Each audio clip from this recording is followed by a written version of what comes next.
Mi nombre es Enrique Rodal y les doy la bienvenida a este conversatorio. Para la Secretaría de Educación Pública es muy importante que la sociedad conozca los aspectos centrales de la propuesta educativa para el fortalecimiento de la educación pública que promueve el gobierno de la Cuarta Transformación. En este programa, nuestras invitadas compartirán sus conocimientos y opiniones respecto al papel que tienen las y los maestros en la transformación educativa y social que propone la nueva escuela mexicana.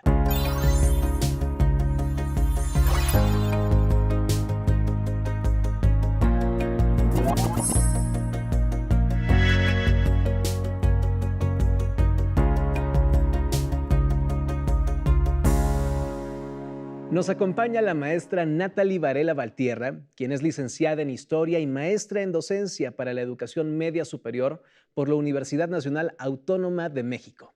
Ha publicado diversos artículos en revistas especializadas. Asimismo, es divulgadora y creadora de contenido didáctico histórico en las páginas de Facebook, La Profe de Historia, y Mujeres de Tlaxcala Haciendo Historia. Es integrante de la Comisión para la elaboración del libro de texto Tlaxcala, nuestro patrimonio cultural, y coautora del mismo. La maestra Natalie fue galardonada con la medalla y el reconocimiento a la práctica educativa implementada durante la contingencia de SARS-CoV-2. Desde hace 10 años es docente de Historia en Educación Básica en el subsistema de secundarias generales. Muchas gracias, maestra, por estar con nosotros. Muchas gracias por la invitación. También se encuentra con nosotros la doctora Gisela Victoria Salinas Sánchez, quien es profesora normalista, licenciada y maestra en Antropología Social y doctora en Desarrollo Educativo con énfasis en formación de profesores. Ha sido docente en educación primaria, secundaria, licenciatura y posgrado. Cuenta con amplia experiencia en la formación de docentes, particularmente para la educación indígena. Tiene diversas publicaciones sobre formación de docentes, educación indígena, educación intercultural y profesión docente. Actualmente es titular de la Jefatura de Oficina de la Secretaría de Educación Pública.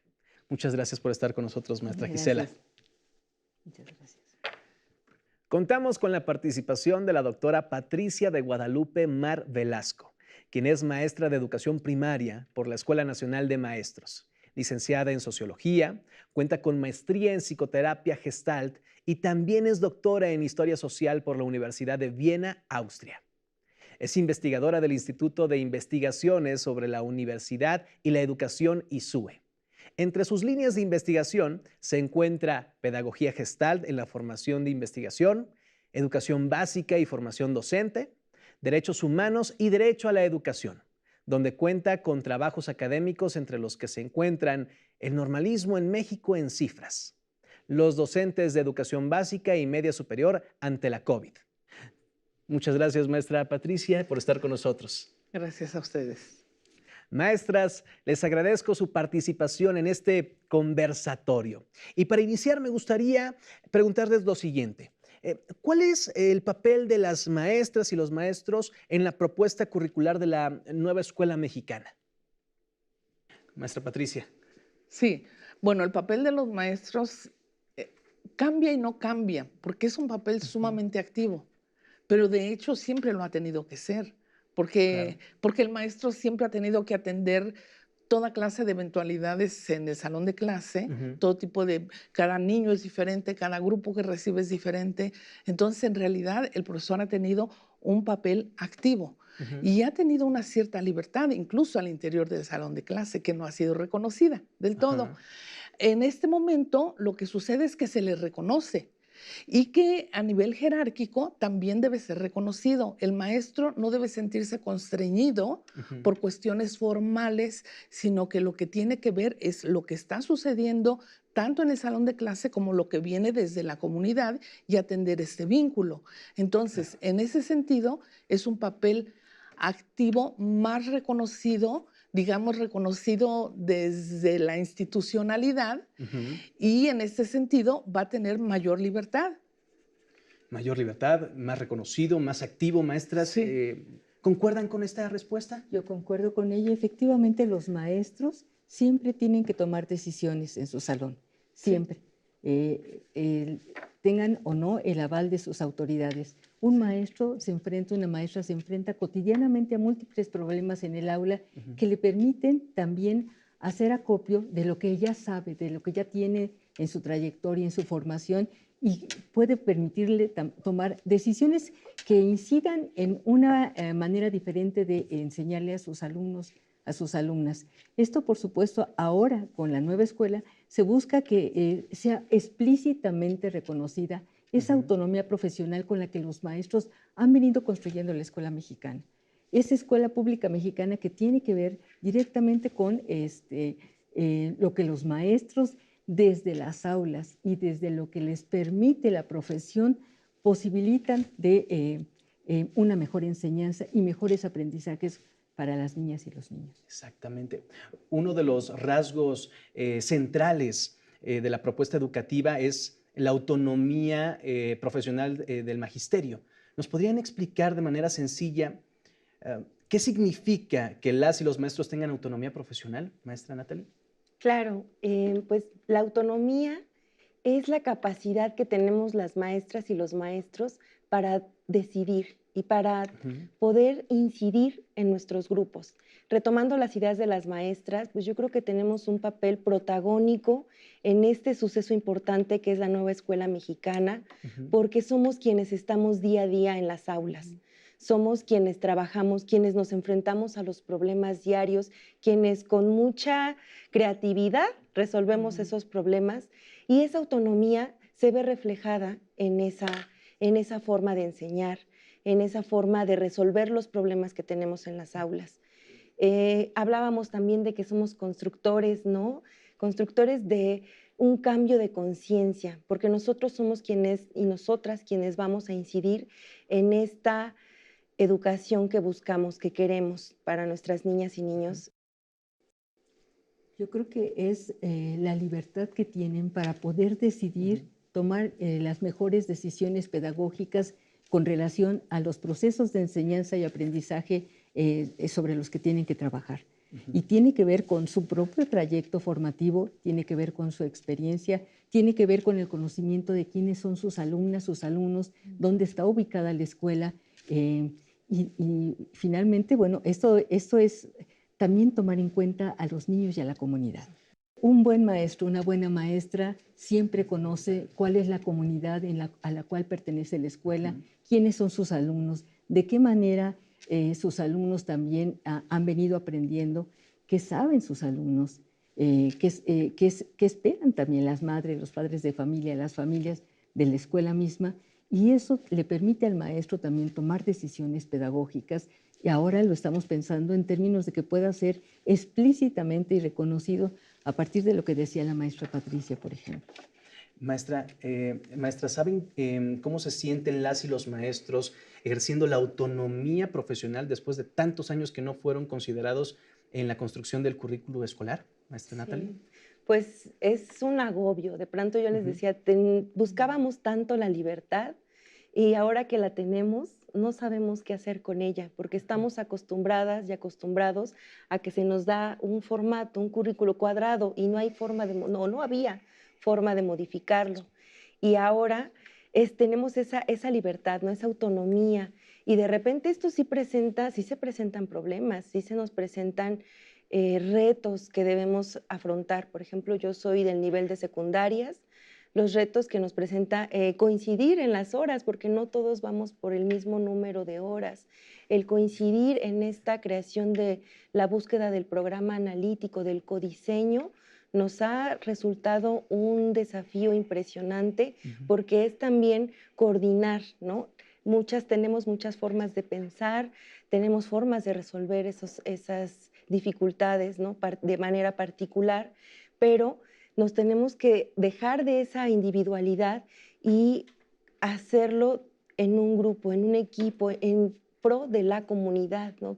Lo que decían, ver qué necesidades hay para realmente a partir de la educación incidir en esas problemáticas o necesidades. Pero pues también no todo es negativo, yo lo veo también, estamos los profesores y las profesoras con ánimo, con la expectativa de saber que podemos tener de verdad una verdadera autonomía. Sí, me gustaría agregar algo.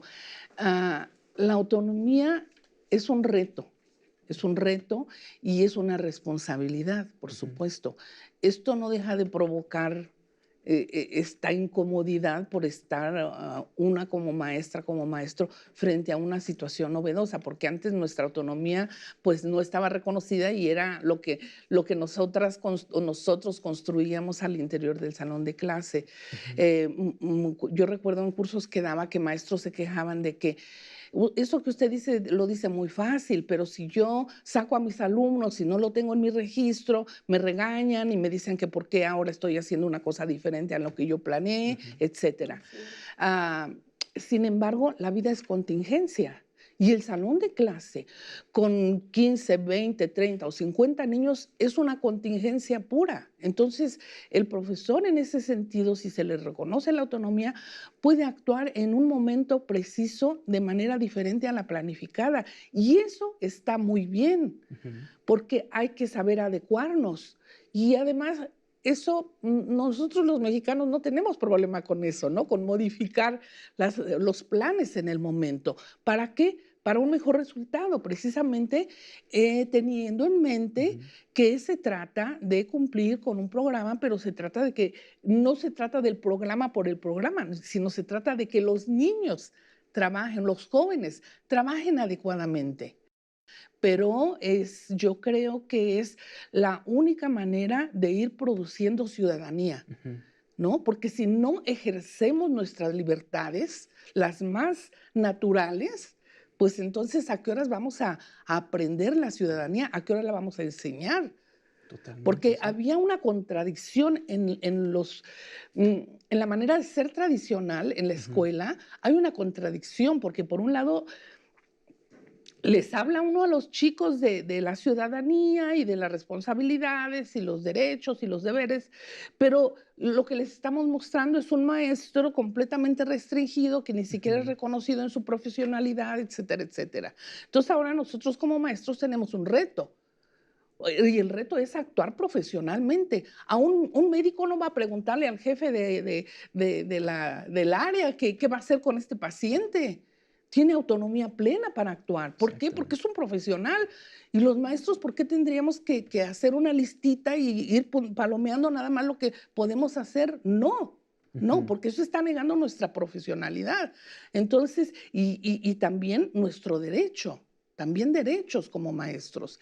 Y en ese sentido, si eso se hace realidad en la escuela y en el salón de clase, estamos actuando la ciudadanía y estamos mostrándole a los niños lo que es la ciudadanía. ¿Podríamos decir que se tiene que empoderar el maestro?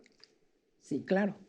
Sí. Claro, yo creo que se tiene que empoderar, pero en el sentido de también asumir responsabilidades. Claro. Porque, por supuesto, la autonomía implica pensar las cosas de una manera distinta, no esperar a que nos den la indicación de cómo vamos a hacer las cosas, sino construirlas nosotros y construirlas también con nuestros estudiantes, con las madres y padres de familia en donde haya la posibilidad de hacerlo, pero pensar también que estamos obligados como maestras, como maestros, a seguir aprendiendo. El aprendizaje debe de ser parte fundamental del reto de la autonomía, porque indudablemente que hay que pensar la educación desde otros lugares, desde otros parámetros y reconocer sobre todo el peso tan fuerte que tienen las familias y las comunidades en lo que nuestros estudiantes pueden aprender. Exactamente, maestra Natalie. ¿Usted cómo lo ve ante grupo? Digo, entiendo que estoy hablando con 3 maestras, pero ¿usted cómo lo ve ante grupo? ¿Usted está más al calor del momento con ellos? Estamos también acostumbradas y acostumbrados a que es el docente, ¿no? Quien lo sabe todo. Y aquí la maestra tocó un punto importante. Debemos de aprender, de no dejar de sorprendernos, de seguir aprendiendo, porque vamos aprendiendo mucho con las nuevas generaciones. Yo ya llevo 10 años dando clase y no son los mismos estudiantes de hace una década, que ahora el pensamiento va cambiando. Y nosotros tenemos esa fortuna de poder ver cómo las sociedades traen una nueva forma de pensamiento, de vida. Entonces, nosotras debemos de conducir, de ser capaces de conducir o ayudar a nuestros estudiantes también a encontrar esa capacidad, esa forma de tomar decisiones. Decían también, ¿cómo vamos a enseñarles de ciudadanía, de democracia, si no les estamos permitiendo expresarse, si no les estamos permitiendo tener opciones, decidir, proponer? Yo les decía, bueno, ahora historia y geografía no vamos a repasar, vamos a ver proyectos de qué les hubiera gustado que les enseñaran en la escuela.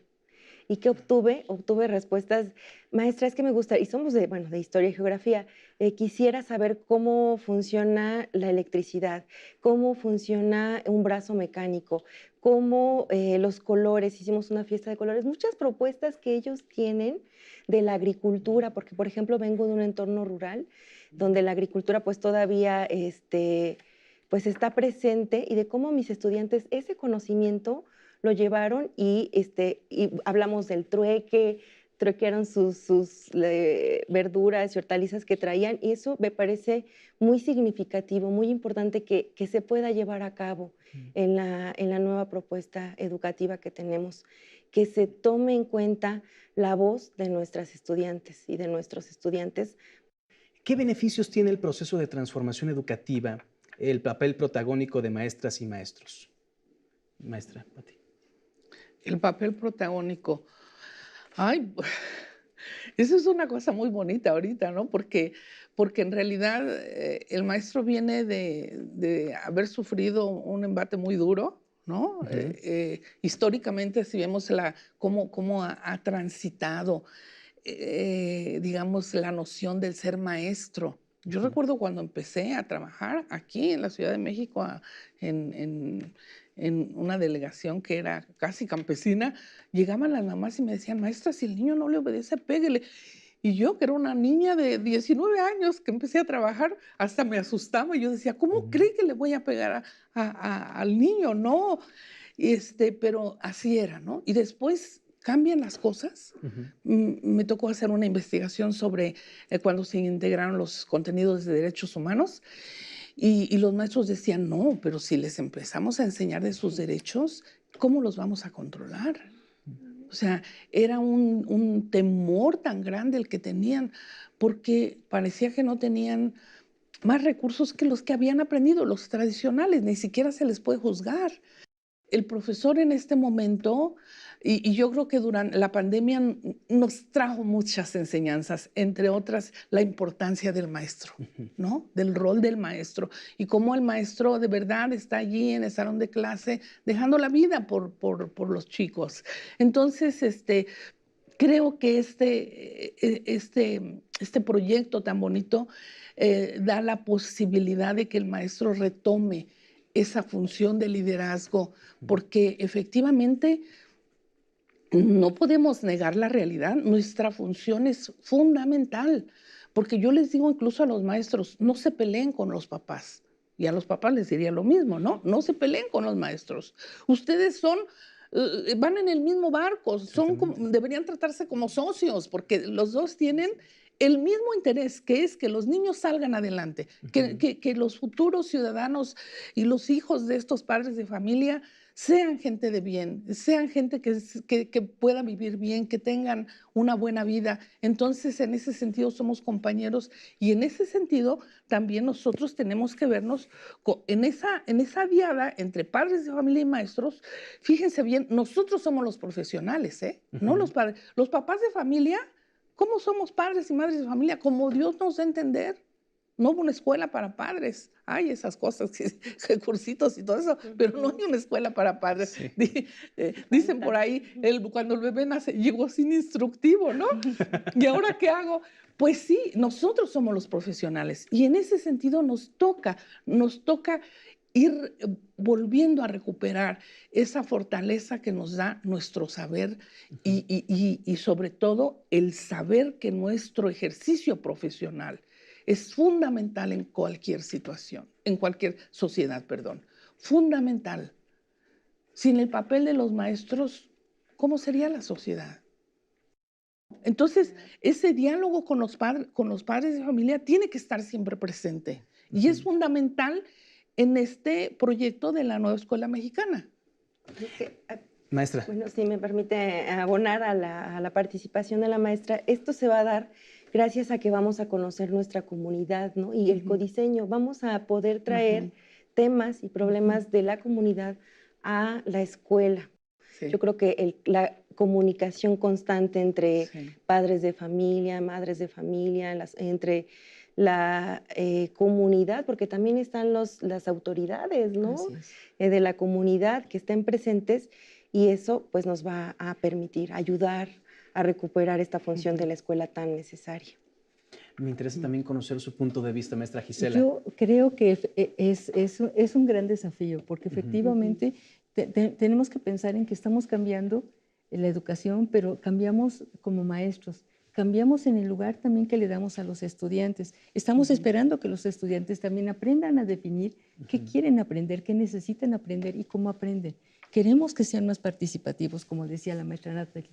Eso es fundamental, pero también las madres y padres de familia tienen que involucrarse más con una responsabilidad ciudadana en lo que es la educación de sus hijas, de sus hijos. Y esto implica, por supuesto, no pedir que la escuela lo dé todo, reconocer lo valioso que puede ser la escuela, pero también cómo puede fortalecerse con su participación. Por supuesto, implica sensibilidad también de los maestros y de las maestras para identificar y conocer el entorno, las problemáticas, lo que ellos pueden también abonar para que las cosas puedan transitar de una manera distinta. Y creo que efectivamente hay un reto muy fuerte que tiene que ver con los directivos, con los supervisores, porque también ellos tienen que moverse del lugar, tienen que reconocer esta autonomía de las maestras y de los maestros. Les dejamos un grupo, ¿y por qué no podemos permitirles que ellos tomen las mejores decisiones? Y esto sí explícito y lo compartan con otros, porque el papel ahora está también en los colegios de profesores, en los colectivos docentes, en la manera en cómo vamos efectivamente comprendiendo mejor lo que es la educación y dando también salidas didácticas, más en términos de lo que es el colectivo de cada escuela. Maestra, es verdad. Y me gustaría, a manera de cierre, si nos pudieran compartir algo más a los padres y madres de familia, a la comunidad, a los maestros que nos están viendo sobre este tema. Y me gustaría iniciar de este lado y nos vamos. Sí, cómo no, con mucho gusto. Pues a los padres de familia que se involucren también. Sabemos que es difícil, ¿no? En estos tiempos en que pues los hombres y las mujeres estamos trabajando y el tiempo se nos reduce y las exigencias. Sin embargo, aquí se trata no solo del futuro, se trata del presente. Pero, ¿por qué? Porque en este presente es cuando nosotros estamos trabajando para el futuro, ¿no? Entonces, atender a nuestros hijos, yo siempre le digo a los maestros, pierdan un poquito el tiempo con los alumnos, porque salirse de los temas curriculares, el maestro lo vive como perder el tiempo, porque tiene tantos temas que enseñar. Pero a veces los niños necesitan ser escuchados, necesitan dialogar, necesitan platicar algo que les está preocupando o qué sé yo. Entonces, ese perder el tiempo, yo creo que también lo deberíamos de hacer los papás. Dedicarnos a platicar con los niños y después de eso a reflexionar y con esa reflexión ir a las escuelas, hablar con los maestros, buscar esa comunicación. Y el maestro, como decía la colega, tiene que estar abierto, tiene que ser sensible a esto y escucharlos, ¿no? Entonces, pienso que es un ir y venir y que esto nos está dando la oportunidad de vernos también, a propósito de una escuela humanista, de mirarnos como seres humanos. Todos tenemos nuestras preocupaciones, todos tenemos nuestros problemas, los padres de familia y los maestros, y en ese sentido, mirarnos con una cierta solidaridad y compasión no nos haría nada mal. El trabajo docente es maravilloso. Si logramos hacerlo adecuadamente, en vez de quitarnos energía, nos llena de fuerza, nos llena de energía. Y entonces, eso también para los padres de familia, si se desafanan un poquito, un ratito de sus preocupaciones y se dedican a escuchar a sus hijos, a platicar, a bromear, a jugar un ratito, van a ver que se van a sentir mejor. Entonces, tenemos que escucharnos un poco más. pero escucharnos de verdad, sin juzgarnos, Cierto. para poder Escuchar. dialogar. Maestra Natalie. Claro, pues yo le diría a los padres, madres, a las familias que tienen a un niño, niña o joven en sus casas y que está en las escuelas, les diría que pasaran tiempo con ellos, con ellas, que los conocieran, porque a veces se pierde esa conexión, por las mismas dificultades diarias de la vida, el que no vean a la escuela o a los maestros como un lugar más, pero debemos verla como algo de positivo, como un lugar en el que distintas personas van a coincidir y que van a buscar una mejora para su sociedad. Eso es lo que busca o que debería buscar la escuela. El que conozcan a sus maestros, el que no los vean solamente, no nos vayan a ver cuando es la entrega de calificaciones, ¿no? Que se dé esa apertura de la escuela para decir, tú, padre, madre, familiar, eres bienvenido, porque tú puedes aportar también para los proyectos, para la búsqueda de estas soluciones a las problemáticas que tenemos, ¿no? O sea, pues la mayoría de las personas que tienen alguna profesión decían, pues es que tuvimos un profesor o una profesora, y yo creo que todas y todos guardamos también en la memoria a alguien que fue muy buen maestro o maestra frente a grupo y que aprendimos algo bueno de ellos. Entonces yo pienso que los padres, las madres deberían de comunicarse más, ¿no? De no alejarse y de estar presentes en la vida de sus hijos e hijas, presentes en la escuela, saber cómo se trabaja, conocer, ¿no? Porque no nada más se trata de ir y juzgar, ¿no? De ir y decir está mal, señalar, sino bueno, eso que está mal, yo tengo una propuesta para hacerlo mejor, ¿no? Y yo creo que así podemos crecer. Así es. Maestra. Yo creo que ser maestra, ser maestro es una cuestión que tenemos que evaluar todas y todos, porque efectivamente depositamos en las maestras y en los maestros el futuro, el desarrollo de las niñas, de los niños, de los adolescentes, y eso no es una cuestión menor. Y no es una cuestión menor el cambio curricular que se está planteando, porque tiene que ver directamente con reconocer también temas que son actuales y que seguramente en unos años van a ser fundamentales para poder darles una perspectiva de ciudadanía distinta a nuestras niñas y niños. Tienen que ver con la igualdad de género, tienen que ver con la inclusión, tienen que ver con la interculturalidad crítica, con la vida saludable, entre otras cosas. Sí.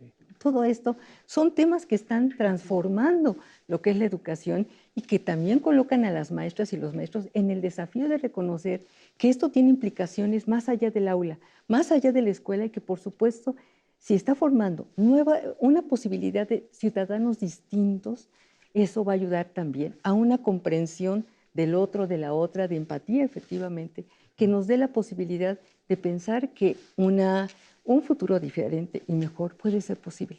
Y efectivamente, las maestras y los maestros se comprometen. Yo creo que también la autonomía profesional tiene que ver con reivindicar lo que sí han hecho las maestras y los maestros por construir la escuela, la educación pública mexicana, y eso es una parte sustantiva de este proceso de cambio. Muchas gracias, maestras, por compartirnos en este conversatorio sus ideas y poder responder estas preguntas que son muy importantes para nuestra audiencia. Y asimismo les damos las gracias a nuestro público por su interés en conocer el papel que tienen las y los maestros en la transformación educativa que promueve la nueva escuela mexicana. Les agradecemos y nos vemos en el siguiente conversatorio.